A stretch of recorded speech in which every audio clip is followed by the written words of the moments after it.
could be us. All right, guys. Hey, welcome to Houston Recovery Radio. We're a platform that talks about recovery. We bring you a lot of powerful speakers to tell you their stories of experience, strength, and hope. I'm here to tell you tonight there's many ways to do this. There's 12-step programs. There's many avenues. You know, pick one. Become convicted that you can recover and move forth and do the work. And you're going to hear a lot of different people, and they're going to tell you a lot of different stories about how they did it. And it's pretty powerful stuff. And you can recover if you want to recover. You can do it. And this young lady with us is a pretty good example of that. What's up, Christy? Hi. Tell us your name. My name is Christie Peters, and my clean date is December 22nd of 2017. Cool, Christy. Congratulations. Let me pay some bills here real quick. I'd like to give a shout out to Transformation Enzymes. I'd like to take a moment to thank our sponsor, Transformation Enzymes, who's been kind enough to let us use the space to host Houston Recovery Radio. Transformation Enzymes is an integrative, holistic health and wellness company that specializes in enzyme therapy. Detoxing from drugs and alcohol is physically and emotionally taxing on our body. Transformation Enzymes has a clinically proven line of probiotics and digestive enzymes that help the healing process the body needs from all the damage caused by addiction and alcoholism. For more information, visit their website at transformationenzymes.com. This is really good stuff. I think you've used it before, have you not? And got some good results? I am using it right now, the enzymes and the probiotics, and I love it. It's working. Now, you have to take it for more than a couple of weeks, but after your third or fourth week, you start seeing the results. It's not a quick fast, something I'm going to take in 1 week and I expect to see the results. It happens through a duration of time. And now that I'm thinking I'm in my third or my fourth week, and I love it. I'm sticking to it. What kind of results? I mean, just describe a little bit about. Well, I'm starting to lose. I'm starting to lose a little weight. I had a lot of. Everything would always stay right here in the stomach, and so when I started taking the probiotics, it helps, right? Because it creates bacteria that helps you digest, right? Nutrients better. And so I'm also taking some enzymes, and those two as well. They help me eliminate, and you know, I'm seeing the results along with, of course, eating right and being healthy. And just doing some physical activities as well. And all that combined together, it puts you on the right path to get the results that you're looking for. So, yeah, I'm slimming down. So visit them at www.transformationenzymes.com. It's the real deal, folks. Give it a try. And we are certainly grateful to have this office space to do this podcast in. They've been very nice in hosting us. All right, cool. Well, Christy, back to you. So, if you don't mind, how old are you? I'm 35 years old. All right. So you've had a pretty remarkable story from what I hear. You've been in the foster care system pretty extensively. Yeah. You've gone through some shit in your life. Yeah. So, and you come out the other side pretty bright and shiny there. Yeah. So, if you don't mind, just tell us your story. Start wherever you want to start. Wherever you think you need to start. Okay. Well, I guess I could start from the beginning, where some of the trauma started. Well, my mother and my father were both users. They both used and drank. So my mother was a prostitute. She had me when she was 16, almost 17. I have two younger brothers, and when I was 3 months old, my mother and my biological father had decided that they didn't want to have a child anymore, and so they dropped me off at the doorstep of a church downtown. There was a pastor there named Doug Stringer who took me in, and a week or two later, my parents came back for me. And somehow, some way, they were able to get me back into their home, and but not without some supervision from the state.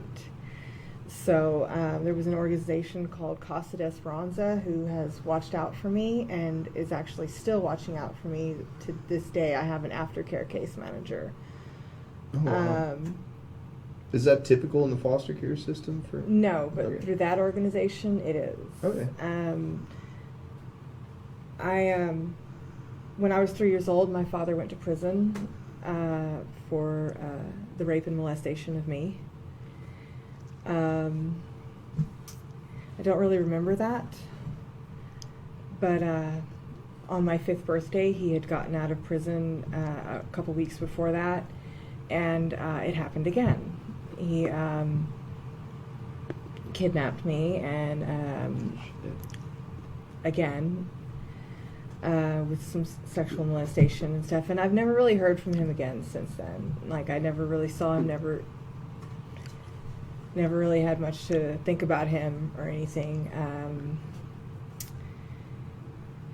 During my childhood, my mother had an extensive list of boyfriends, and when I wasn't trying to protect myself, I was trying to protect my younger brothers or pick up after their drug use. And so I lived and grew up around drugs and alcohol, and I was back and forth between what's called DePelchin's Children's Home. Heard of that. And Youth Opportunities Unlimited when I got a little older, and I couldn't be in DePelchin. I was in YOU, and then also CASA stayed in there. At the age of 8 years old, my mother's rights were officially terminated, and I was put into the system completely. And with that being said, I had started smoking cigarettes at that age. I really didn't understand why my mother was giving me up or what was going on, and I was told that by a caseworker in CPS that my mother had AIDS and that she only had maybe a few more years to live. shit. And I didn't even know what that was. What year was it? This was like 90. Okay, yeah, so that was back when they, didn't have all the prep and... And you were 8 years old? Yeah. I was 8 years old when I finally found out. And I mean, I've heard my mother because I would pick up her needles because she would leave them around, and I'd pick them up, or I'd clean up the blood after a fight with her and her boyfriend of the time, Oh, or shit. whatever. And she'd always You were tell 8? me, Yeah. or younger, she would always be like, hey, don't touch that, it's poisonous. And I'm like, but it's just blood. It's not, it's not, anything bad. I'm just cleaning it. Mm-hmm. And well, I didn't really understand all that until after I was told this.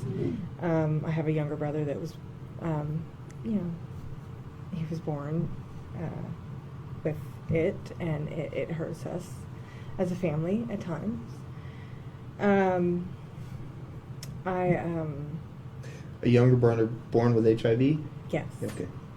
Yes. What else? I got a little distracted. You're doing great. No, you're doing great. Keep You're going. doing Just take you're a doing breath good, Christine. and- yeah, you're doing good. Okay, so I started smoking Well, cigarettes at opposite. 8 years old, and I was back and forth, like I said, from one foster home to the next. I don't really remember a few of the years because on top of being in foster homes, I was going through intense therapy with a psychologist and everything, and they had me on every kind of medication known to man. I felt like a guinea pig as a kid. Half the times I don't even remember my childhood. So I mean, I guess I could say that a lot of my childhood I was using things that I really didn't even need. Like, I don't know anybody who gives an 11-year-old clonidine. Right. You're on a lot of heavy antipsychotics and psychotropics. Yeah, and I mean, I didn't hear voices or anything, but I mean, I did have nightmares. It's like a clinical. It's just always what it is. It's like a prescription lobotomy, girl. Yeah. I slit my wrists when I was 8. as well. I ended up in what was called intercare. When you cut your wrist, was that a actual, if you don't mind me, was that an actual It was suicide? a suicide attempt. Okay. Not only was I felt like I was being taken away from my brothers, which are everything to me. You know, I did not know what was going to happen to them. And so I felt like, you know, if I wasn't going to see them, then I had no reason to keep going. And, you know, so that was my 8 years old. And from there, from 8 to 16, I went to about 63 different foster homes, group homes, and shelters. 63? Yes. I went to 16 different high schools, Oh, all within like Houston and the surrounding cities. I went like Klein. I've been to high school in Baytown and Beaumont. shit, man, going to one high school was hard enough for me. 16. God, yeah, wow. And every time they'd move me, they'd lose my records, so I'd have to start my grade all over. And but thankfully, I was able to graduate.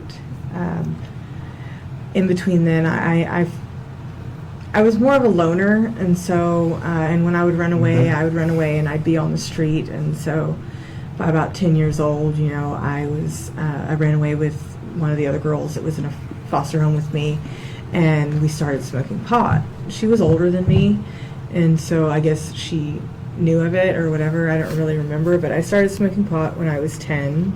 And that's when you ran away from home as well. Yeah. Well, I mean, that's just one of many times that I've ran away from the foster homes.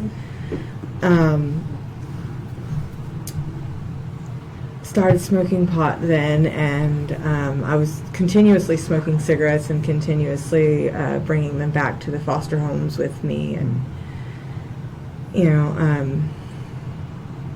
I had a bit of a stealing issue when I was younger also.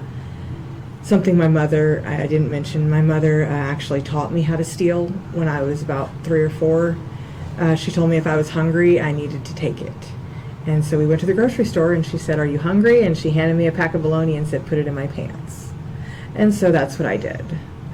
And so as I grew up, if I got hungry, I went and took it. So by the grace of God, I didn't catch any cases when I was younger or as a minor, but it did catch up with me as an adult. When I was 13, I had started drinking, and I was in a foster home that was severely abusive. Can you describe, we talked earlier, but is it okay if you describe some of these scenarios? All right. I had started drinking, so I was very rebellious, and I didn't want to hear you because nobody around here was my parents, and I didn't really care if you were my parents. I taught myself.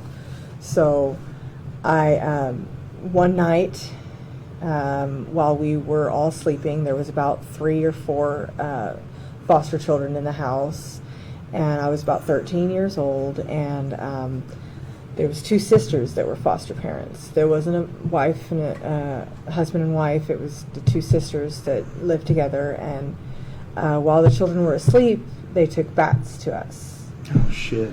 And I woke up when they hit the first kid, and I took off for the door. I ended up, as a result of the beating, I laid until I let them beat me until, you know, that I played dead. So, like, you know, until they stopped hitting me. And then I crawled out of the door, and I went to the neighbors. As a result of that, I have 3 pins in each knee. And that's when I started getting into more harder drugs after that.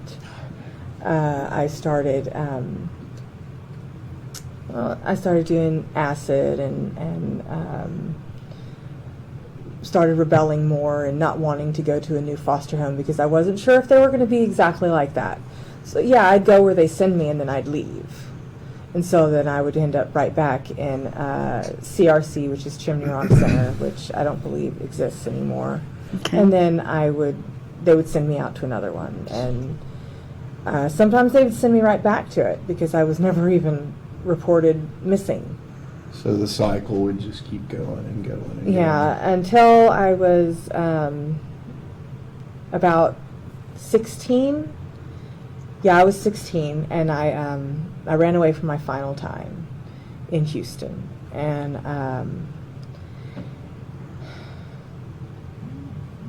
okay, let me go back. When I was like about 15, almost 16, I met this prostitute. And she was really nice to me.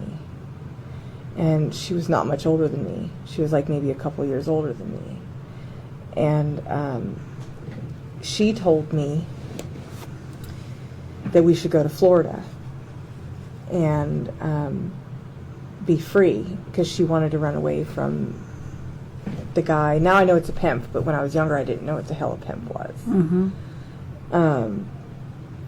So I decided to leave with her.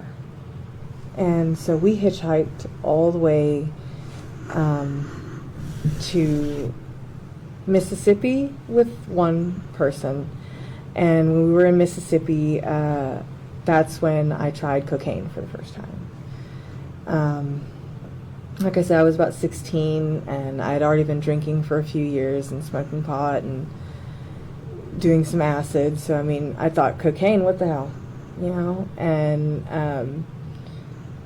I just didn't know that it was going to keep me awake. So, It's a stimulant. yeah. But anyway, I ended up making it to Florida. Okay. And So how was it out there in Florida when you finally made it out there?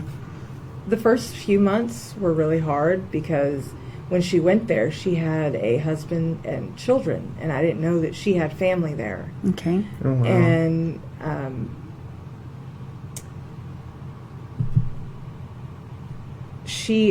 her husband was very abusive and would beat her, and I witnessed it one time, and I had had enough, and I ended up stepping in, and I ended up beating him with a bat, and so I ended up having to leave the house. It was, you know, it's a long story on that one. Okay.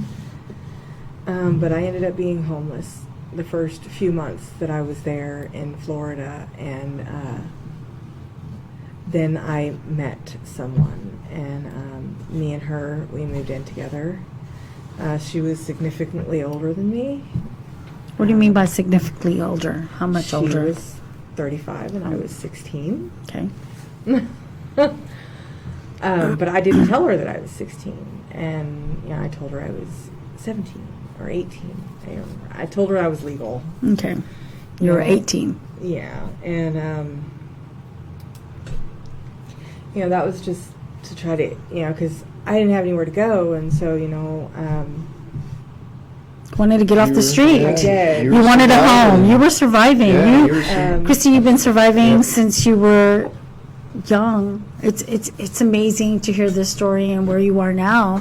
And I'm listening to you and kind of want to cry, right? I'm not supposed to cry. I'm supposed to suck it up. Don't do it. But you have been through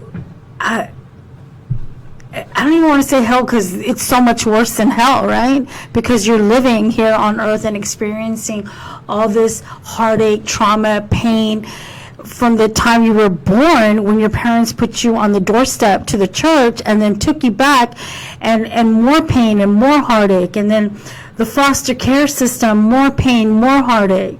You left Texas, Florida, more pain, more heartache, more trauma. And so we understand that you wanted a place, and so you went with this older woman, and she provided you a home, and you were able to stay there with her for how long? Well, How I long ended did that up last? telling her how old I was, but I ended up telling her, like, when I had turned 17, I ended up telling her, okay, I lied. I wasn't 18. I'm a year younger than that. So Okay. I ended up telling her, and we ended up staying together for a total of like 3 years. Okay. And well, during those 3 years, we had moved into Miami, and I had gotten a job as a shampoo girl at a salon. Okay. And this guy comes in, and he's getting his hair cut, and so he's looking for roommates. And so we live with her parents. Okay. And so I mentioned, hey, well, we are looking to move as well. Okay. And so me and my girlfriend and this guy and his girlfriend, we all move in together in an apartment. And so, I mean, this guy has become my best friend. He calls me all the time. We talk all the time, and then one day when I'm about 19 years old, he calls me and he says, they're going to deport me, and if I can't find a way to stay in the country. And so I've heard from other people in Miami, because it's a big place for yes. immigrants. And And so they say, well, if you marry him, he can stay. And so I married my best friend when I was 19. Did you have any children with him? I did. I married him, and I thought that, this is the first man I've ever been with, and, I really thought that it was going to be something special. Okay. We're still friends to this day. Mm-hmm. We have a 14-year-old daughter now. I met her. Yeah. I met her, yes. Yeah, we have a 14-year-old daughter, and she is the most amazing thing that could have ever happened to me. I was told, because of the trauma as a child, that I was never supposed to have children, that I was never supposed to be able to get pregnant. And so to be able to look at her, it just makes me, All warm inside. oh yeah. Heart explode with love. Everything I do these days is to be better for her, because she deserves that. I mean, I deserve better as well than what I've been giving myself, because I've been just giving myself the last of everything. I would work on everybody else, because everybody else's problems are easier to fix than my own, and I would forget about me. And so over the years, the last few years, like I said, I've been sober since December 22nd of 2017, but this is not my first time trying. How many times have you tried? Yeah. This is my third. I've been It'll take as many times as it takes. Yeah. I've been to Safe Pete, which is a TDC program. I did 4 years, 11 months flat in prison. What for, might I ask? Oh, yeah. I have a very extensive criminal record. I have, during my drug use and because of my, I guess, my old survival techniques. Their skills, yes. Yeah. I've racked up a total of 26 felonies and 15 misdemeanors. None of them are drug charges, but all of them are either theft or driving charges. When I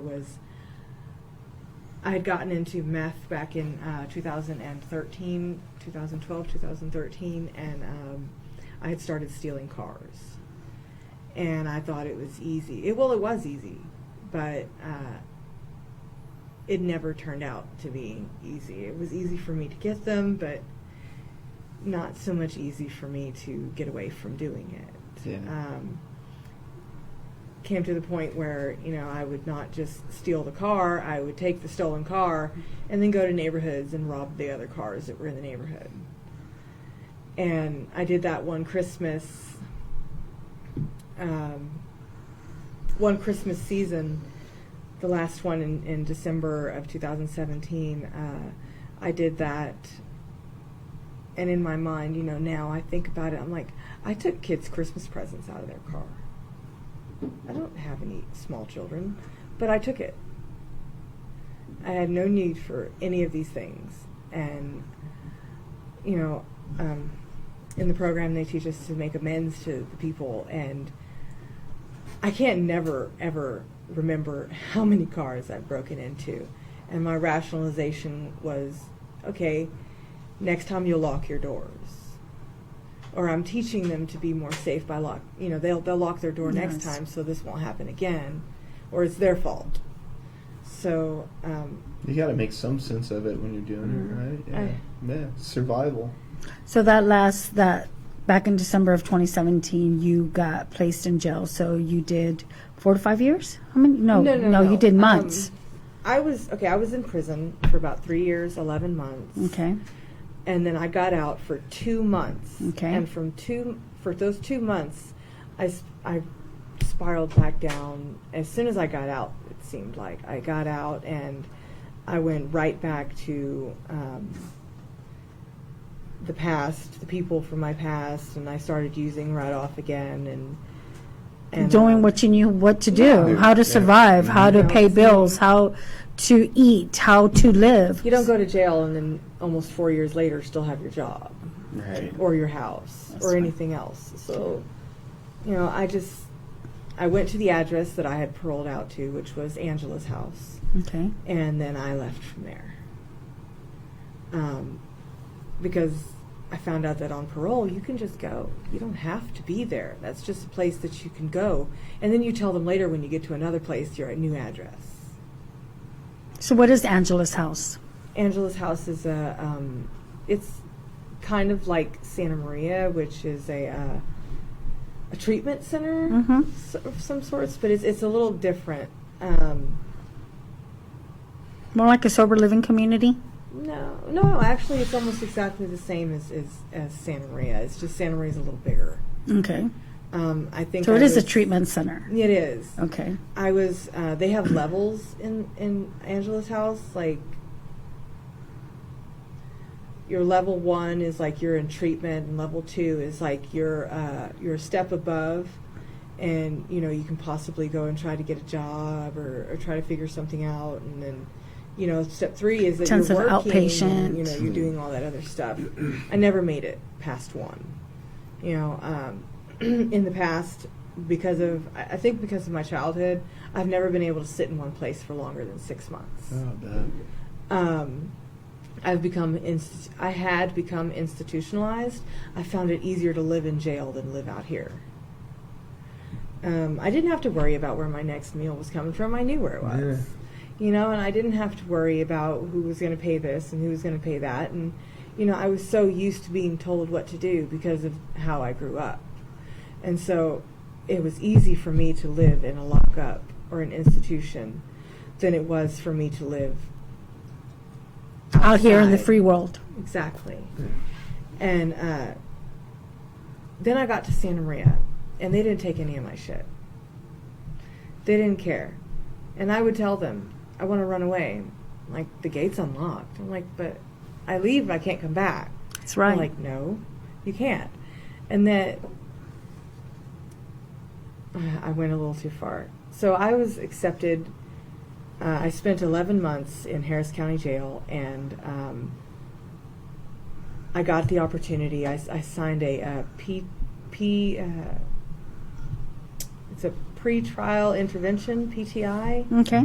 And with Judge Vanessa Velasquez, who I didn't know. I didn't even know what a Star Drug Court was, but she was a Star Drug Court judge. Tell everybody what Star Drug Court is.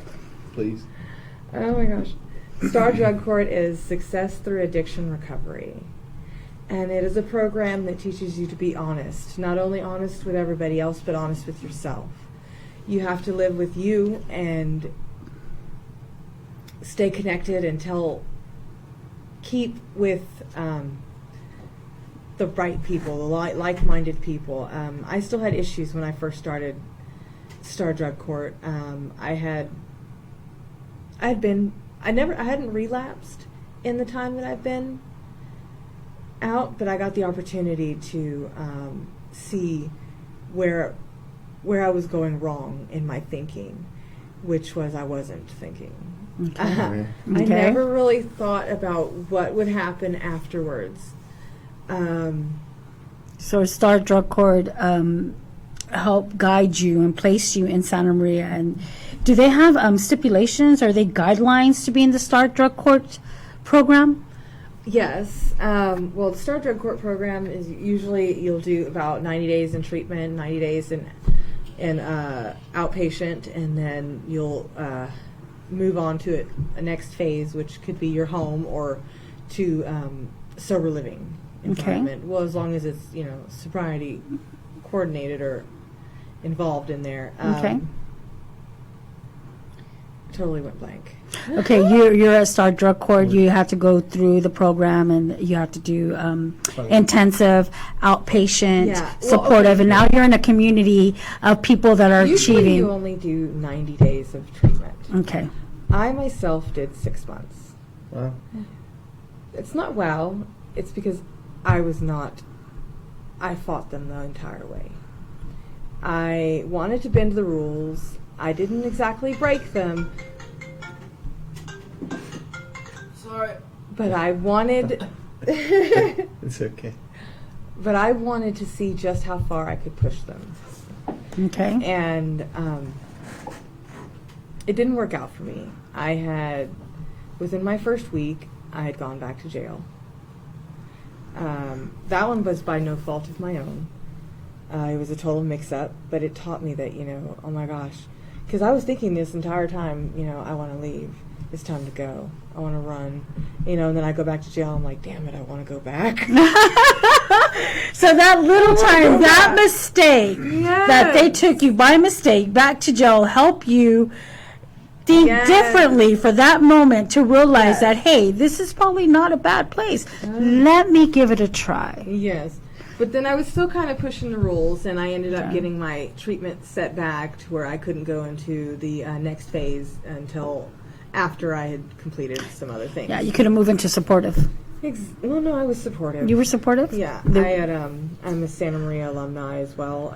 I was the president for about 3 months of Santa Maria. So Santa Maria Hostel has a body of, they have a president, they have a vice president, they have a secretary, they have a community leader, and so these individuals are voted in by the community, so they have to vote you in to be the president. They're voted in not only by the community, but by their peers. The counselors. Yeah, by the counselors.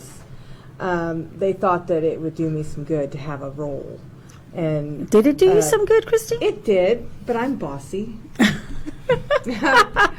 I think I'm a really big take control type person. Yeah. So I think you're just assertive and know what you want. Yeah. So was that the first time maybe you somebody gave you a sense of or you found a sense of purpose in something? When I was there, yes. At being at Santa Maria, I think that's what helped me turn it around. Once I got out of the treatment side, though, and I moved on to the sober living side, the outpatient, I started getting comfortable. And what do you mean by comfortable? Complacent. Complacent. Stagnant in your recovery process. Yes. I mean, okay, it just started to get like, okay, I'm going to go to outpatient, I'm going to go to this meeting, I'm going to go to this, but I don't really care right now. I don't know exactly what was going on in my head at that time, but all I know is that I wasn't exactly putting any kind of effort into my recovery. I never ended up relapsing, but I did leave Santa Maria. Okay. And because I had left Santa Maria, I was afraid after the fact that I left because I didn't go up to court. And I didn't... And when I did, I turned myself in the next day, and my excuse is that I was feeling uncomfortable, and I don't need to have those kind of excuses because my life is never going to be completely comfortable, and if it is, then I need to make it uncomfortable because I need to start being able to be comfortable with being uncomfortable. That's right. Yes. Change. Change constantly occurs, and yet we're uncomfortable when change happens, but change is constantly happening. I hate change, especially if I am not the one promoting the change. Exactly. But I have learned recently and in the past couple years that change is okay, It may be scary, but it has to happen. It's where the growth comes from, I think. Yeah. So you went to start Friction. drug court the very next day, and so what happened? Well, I ended up I called them and I asked them, what do I need to do? And so I ended up turning myself in, and I ended up doing 6 weeks Okay. in Harris County Jail. And then I went back to Santa Maria. Okay. And This is your second time around at Santa Maria. Okay. And then so I didn't relapse. So I was good on my It was just the behaviors. sober, but Yeah. I didn't realize that recovery wasn't just about substances. My recovery is not just about me being sober. I needed to change my behaviors, and I needed to change the way I thought about doing things. How about feeling? How about feeling and I needed to be acknowledge- okay to have these feelings Okay. because I couldn't really acknowledge that I was feeling scared. Mm-hmm. You know, I didn't want nobody to see that I was scared. Not because I was like, you know, scared of them knowing that I had this, but it's just like, I don't want your sympathy. I don't want your pity. I had a hard time when I first went into treatment, people giving me hugs or giving me compliments. I still don't really know how to take a compliment here Yeah. or there. I'm like, because back in the game, you were like, you know, oh, you look pretty today. And they're like, what do you want? Yeah. You know? Like, No, I understand. What tools did you use? I mean, how did you change? How did you reprogram your thought process? How did you? Well, change that didn't your happen thinking? just yet. Yeah, not there yet. No, not in that time yet. All right. I still had one more time that I messed up in Star Drug Court. Okay. Okay, so you messed up again at Star Drug Court. So in order to, I went back to Santa Maria, but I was also doing community service at the Houston Food Bank. Oh. And I ended up getting a ride to and from the food bank with a female who was doing community service there. And I knew that she smoked pot because I could smell it whenever she would pick me up or drop me off. But this one particular day, she was supposed to take me back to, I moved from Santa Maria to Well Springs. Okay. And so that was good. I got into Well Springs, and that's a little more of a independent living situation. You know, you cook your own meals and everything. You have to make your schedule of what you're going to do during the week, and you have to stick to it. So they give you a little bit more freedom. Yeah, and so while I was there, though, I I have the tendency of trying to find the best in people, and I overlook their flaws that could get myself into trouble as well. And so I was still hanging out with this girl, and this one day, I was just like, hey, I need to get back. I don't have time to play around. She wanted to go to the store, and she wanted to do this, and then she lit up a blunt in the car with me, and I said, okay, I can't do this. I'm going to get out. I'm going to go to the bus. You're not going to, you Jeopardize know where I stay. my freedom, yes. You know where I stay. This is not cool. And,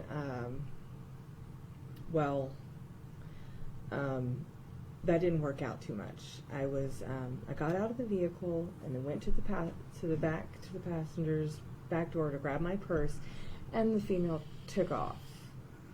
And I ended up getting caught in the door and dragged by this female. Now, instead of laying down and calling 911, no. What did you do, Christy? I took off after the vehicle. I jumped in the passenger side. I hit her a few times. You kicked her ass. You kicked the shit out of her. Did you you kicked her ass? I hit her a few times, and I Okay. pushed her out of the driver's seat and took her vehicle. Okay. Now, she had given me the keys prior to this. I saw red. I didn't know anything of what was going on. I don't remember half of it. I remember flashes of it. Because you were in a state of anger. But I ended up taking this woman's vehicle. Okay. And then when I ended up calming down, I ended up calling her and letting her know where the vehicle was. And I called a friend of mine to come pick me up, and I was like, okay, this is what happened. And I went back to Well Springs, and I told them a complete and total lie. And and then I couldn't just tell Wellspring is a lie. I had to tell Star Drug Court too. You have to continue the lie. Yeah. And but the thing is that when I came to tell them the truth, it was not as bad as I thought it was going to be. I ended up doing 3 days in jail, and the entire 3 days I was so thankful to the program and to second chances, because I was not ready for that to happen to me. And I ended up voluntarily signing up for Thinking for a Change. What's thinking for a change? Thinking for a Change is a cognitive behavioral therapy type class, where it teaches you to change the way you think about a situation so that you'll change the way you react to them. And I like that. it's taught me how to pause, because I normally don't pause. I normally am just, let's go, and then we'll deal with what happens. You react after. quickly to the situation, and there's no thought or thinking process involved at all. No. I'm just going to react on how I feel, and it's normally on And if it's anger. bad, it's bad. I'll deal with it later. You know. So they gave you tools and skills and to apply? They did. And all this time I've been working with a trauma therapist, and I take my medications because I know that my mental stability is also a very big role in my sobriety. I don't take a lot of medications. But, You take what's needed? Exactly, and they're all the very lowest dose that I could ever get them to give me, and Okay. as long as it works, you know. And So what other tools in your recovery process do you utilize? well, I've used a lot of grounding techniques because Explain that to grounding. okay, there's a couple different kinds of grounding techniques. When I was younger, I was a cutter, and so there was a form of grounding techniques where you would snap a rubber band around your wrist to bring you back from a situation that you were feeling anxious about. Okay. And now grounding through, let's say, if I went through a therapy situation and I was talking about my past and I got a little anxious and I didn't, my therapist doesn't want me to leave this room feeling the same way. Okay. And so you kind of bring yourself back to this moment and away from the past or away from anything that'll make you anxious, and you focus on what's going on in that room, like the colors, the lights, the sounds. The textures. Yes, and the fact that you can actually touch the floor with your feet. I can't right now. You'll see. I was trying. Yeah. But, and it just takes you out of what you were just speaking of, and it brings you back right there. In the now. Here in the now. And I found out a whole bunch of stuff about me that I didn't even know was going on. I didn't know that I had a dissociative disorder. I didn't know that I dissociate from other people and situations. If I'm feeling uncomfortable on the train, then on the rail downtown, I'll imagine that I'm on some train going through the, whatever, just to where I'm not uncomfortable anymore. But I didn't know that was a dissociative disorder. I didn't know that either. I thought that was just a way of bringing my anxiety down. Mm-hmm. But no, it tells you that sometimes your imagination can be a disorder. Mm. And, well, I mean, despite all of the stuff that I've learned in the treatment centers and everything, and through the people that I am now a Star Court graduate. I graduated in March 2nd of this year. Nice. Congratulations. The last alumni meeting that we had before COVID-19 hit, I was nominated president of the alumni of Star Drug Court. Wow, that's awesome. an honor. Yeah. No, that's an honor. Yeah. I know. I hear that's a really good program. Oh. I love my peers. I stay in total contact with them. There was a while where I was at home, and I've gotten laid off since then. Okay. Since since COVID-19. And We all have. And there's no working from home for me. I Right. worked in a Right. hotel. I cleaned a room. So, I mean, I clean my house, but sometimes I get tired of cleaning it. Yeah, right. You know, So what are you doing with yourself?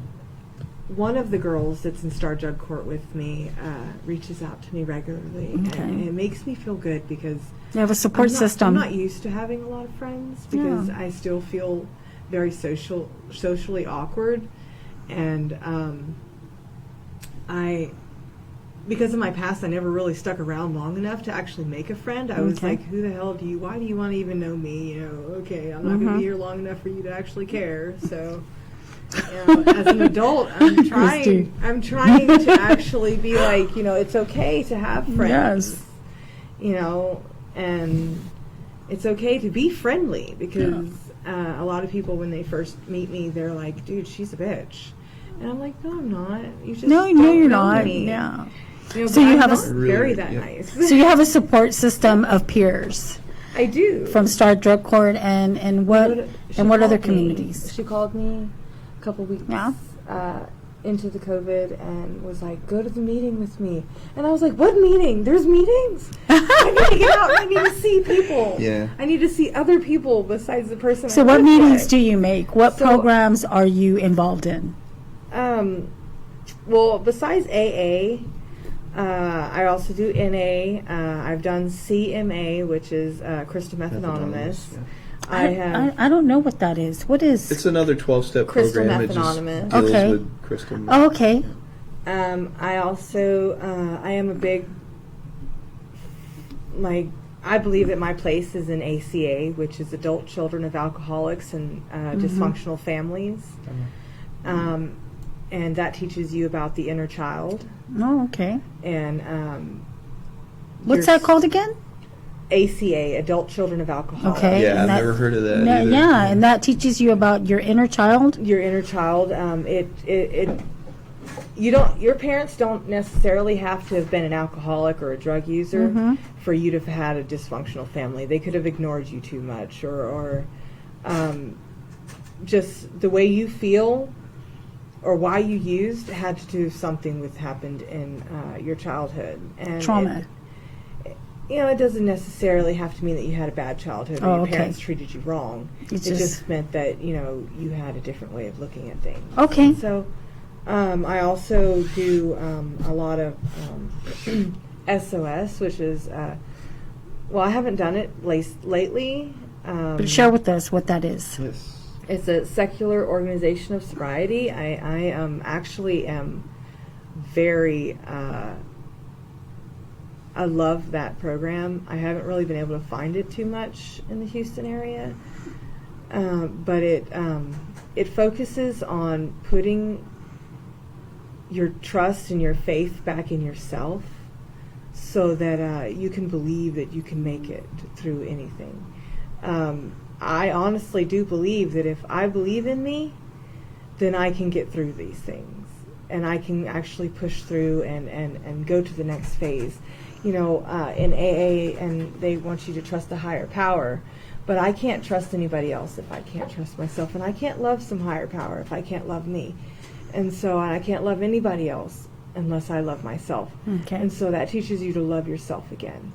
And because I was such, I have very low self-esteem, and I had bouts where I was a cutter as a child, and I really didn't think too much of myself. I still am, trying to think more of myself. I find myself putting others still first, but that's okay because I still know that I'm important. That's right. And you're still And I working haven't through. forgot about yes. myself. And you're still working through your recovery process. Yeah. And so it takes a minute to place these things and embed it within ourselves. And it becomes habit, right? As long as we start this thought process and we start being in the verb of this thought process and doing it constantly, then it becomes a habit. So we're aware of that we are important, that we do love ourselves. Because I agree with you, Christy, I have to love me first. I can't love anyone else if I can't love me first, right? How am I expect to forgive myself if I don't even like myself, right? So I had to learn to love myself. So being a part of a community as well, being a part of peers that were there for me in the beginning and loved me until I could love myself, right, was something that was very important in my recovery process.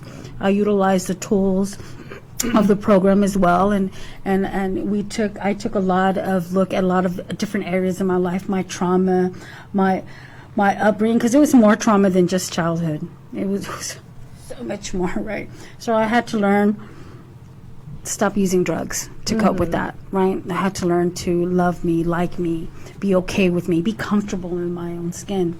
So I see that you're in the beginning process of doing all that, and just listening to your story. I mean, it's amazing. Yeah, it is so amazing. Powerful. And I'm in awe of the woman that's sitting right here in front of me.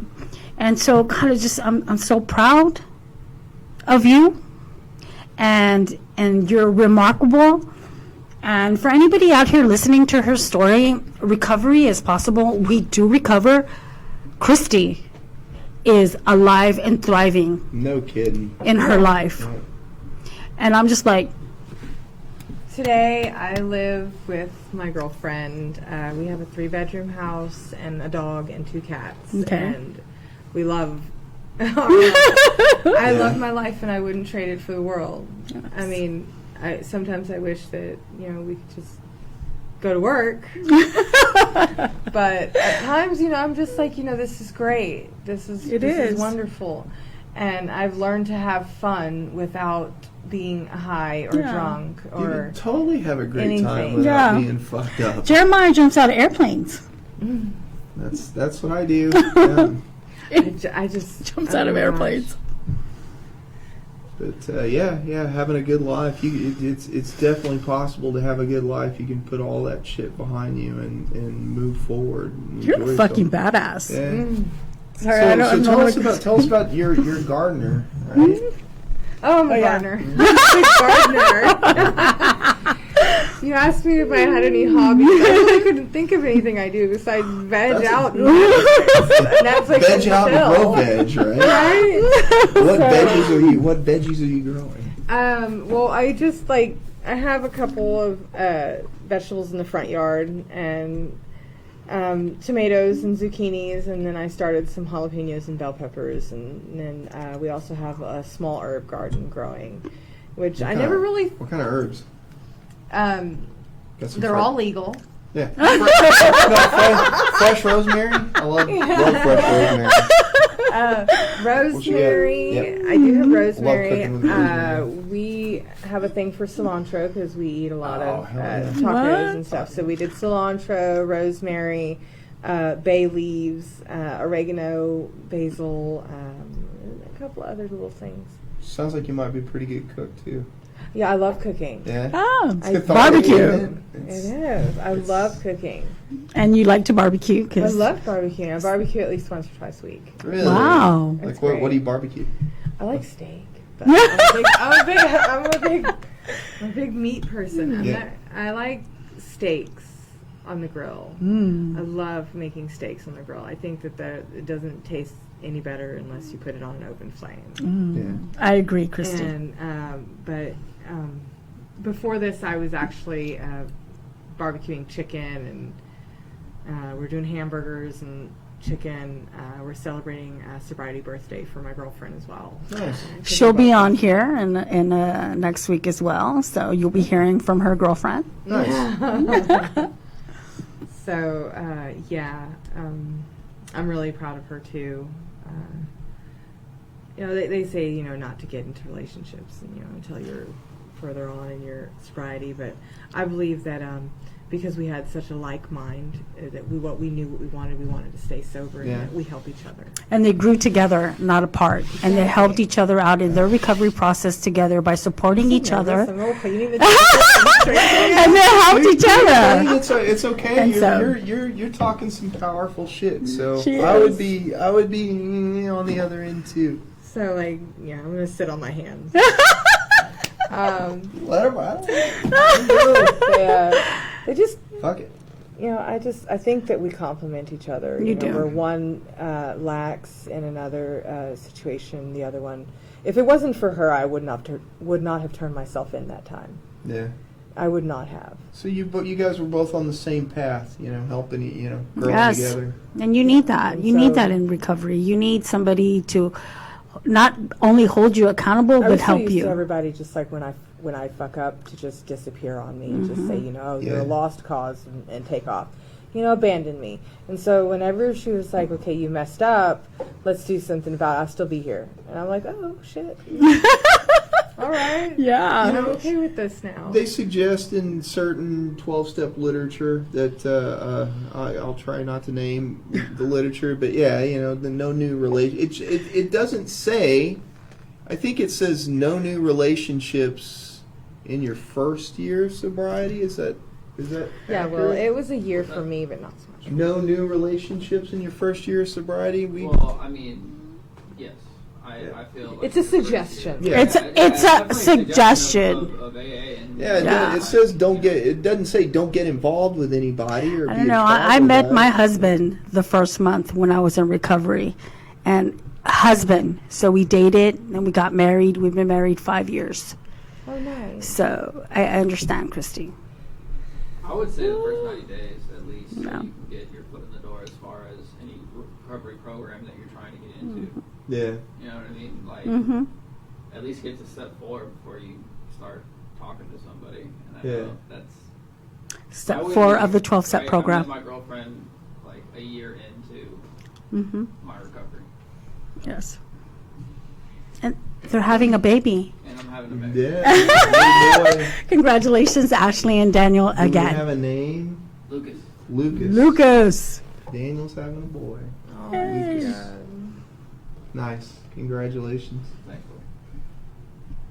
Well, all I can really say is that I really owe this, I owe so much.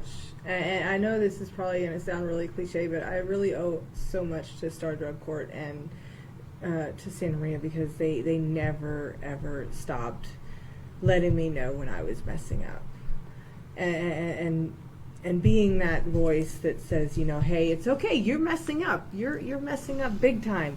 But we're not going to shun you and throw you away just because you're messing up. We're going to help you get through this, and you're going to be okay. And that's something that I've been missing my entire life. And so now, as 35 years old, my mother died when she was 36 years old. I was 18, and I will be 36 in October of this year. And I will outlive my mom. And that, to me, is a miracle, because there's nothing that says I should be alive today. And I am completely grateful for the opportunity to actually live life, because I was always okay with, I'm sober, yeah, I'm sober, but I'm not happy. But now I'm actually sober and happy, and I'm actually living my life. And I don't want it any other way. Yeah. I get to see my kid. I hadn't seen my daughter in 9 years. And, I saw her for a couple of days, but I was high when I went to see her the first time. And so this last time I saw her, she spent 2 weeks with me, and I got to end up spending Christmas and New Year's with my child. She did. And she never held any of the past against me. And to this day, she's still my biggest fan. And I don't even understand why, but I know that I am blessed to have, for God to have sent me somebody that just, no matter how much I've messed up and no matter how much I haven't been away, because I even told her, be mad. It's okay. Please be mad at me. Please hate me just a little bit. She's like, I'm not. And I was like, but I can't do anything about the past. I'm all like, Yeah. you can be mad. It's okay. You can be mad. I can't do anything about the past, but I can make sure that I don't ever let it happen again. Right. And so that's what I'm doing today. Is I got off the phone with her yesterday. She called me for Mother's Day, and I'm going to buy her tickets for her to come down for a month for the summer. Yay! Oh, cool. And I'm So, like, it's a blessing for me because I'm actually in my child's life. You know, I never really thought, I mean, she's bigger than me now, so she's not a baby anymore, but that's, you know, my baby. I know how that feels. I haven't talked to my daughter for a year. She had to push me out there for a while, so she needed me to go so she could focus on her life. So yeah, it's hard to do. But I think kids they just want you around. They don't want to be mad. Yeah. So, you know, I thank you guys for letting me come on here. Christy, we thank you. All you. We thank Oh you for coming on the show. Me? I think I held back tears a couple times in there. Me too. But it's compassion. It's not sympathy or pity. It's compassion. You know, I don't know if you noticed, but when you were trying to compliment me, I was all like, No, I know. And when you clarified why your uncomfortableness, and I completely understand. So I respect that. And you. You unloaded a lot of shit right here. That's ballsy. That's some stuff. That's fucking ballsy. There was a person that told me a long time ago when I was first getting sober that whenever you unload it, you let it go. And if somebody else picks it up and wants to carry your trash around, let them. Because it's not yours anymore. I mean, you gave it away. And so that's what I do these days. And I can't be angry about anything that happened to me before because there's no point. We're living in the here and now. That's right. So, yeah. Thank you guys. Oh, thank you. The pleasure is all ours, trust me. So. Now I'm going to go eat barbecue. Nice. I'd like to try some of your barbecue. Oh my God. Any parting words for our audience? Shout outs that you want to Yeah, any shout outs? Anybody want to say hi to your daughter? Well, she doesn't have a Facebook. She's not allowed to. Oh, well, yeah, So, that's good choice. but shout out to Ronnie, and that's my girlfriend, and my brother should be watching too. Just Star Drug Court, Mr. Keith Lyles, Mary, Christy from Santa Maria, and Miss Lucia. You know, just everybody that's like really pushed me through this and put up with my crap. I thank you. And to all the girls out there that if I ever touched you, like, with anything that I've said, I really think that, you know, you should hit me up. Like, I'm all for helping anybody else. If you, like... Do you want to give an email address or any kind of... Well, You can find her on Facebook. Yeah. Okay. Yeah. Christie Peters. Yeah, we can post this on your video. For Yeah. sure. If you want to let people reach out to you. Yeah, Fuck I mean, yeah. if anybody ever just wants to just talk or has, you know, just questions. Yeah, I'm 'cause all that's for what it's it. really about, talking, just Yep. connecting with people, for sure. Staying connected is where, you know, I think that it's one of the most important things Yes. in a person's sobriety is being able to stay connected with the people that are like-minded and want to stay sober as well.